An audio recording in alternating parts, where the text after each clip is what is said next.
Hello and welcome back to Venture Onward as I discuss the shakeup happening at DC Studios after James Gunn and Peter Safran took over the reins of the property.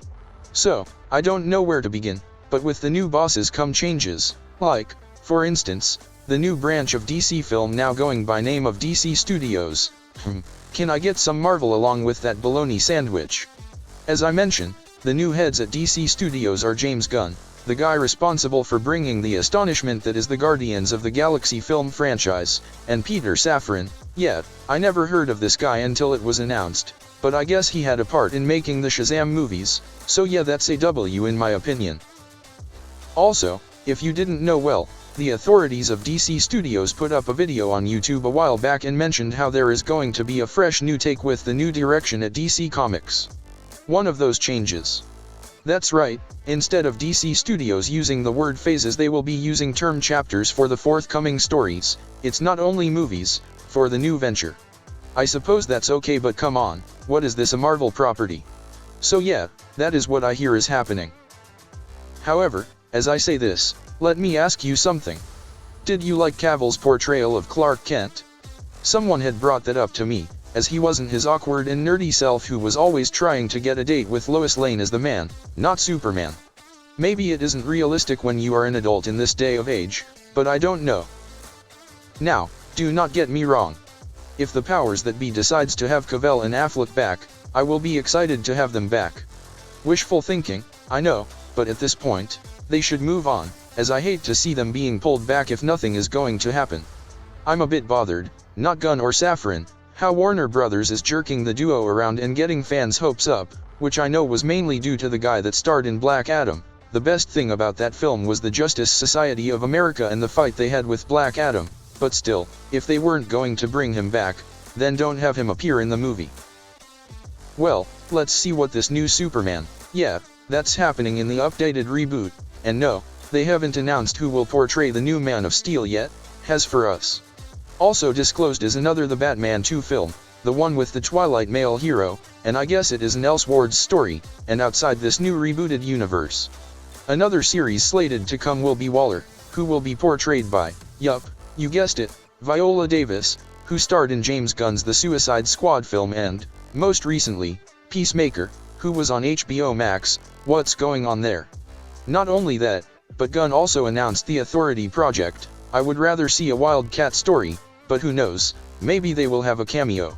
Also disclosed to us are a live-action TV series called Lanterns that will star the characters of Hal Jordan. Finger cross, they get his portrayal of the character right, this time around, and Jon Stewart, who had a great run in Justice League and Justice League Unlimited animated series.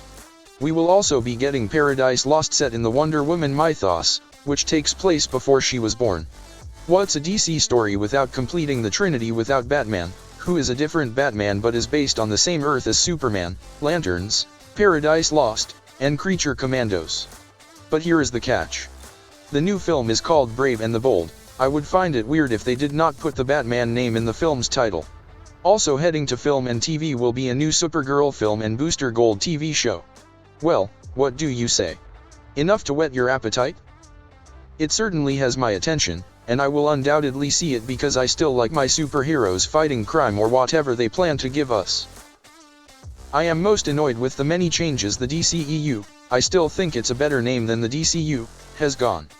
But for real, I'm sure James Gunn and Peter Safran will do a fantastic job rebuilding the DC properties, fingers crossed.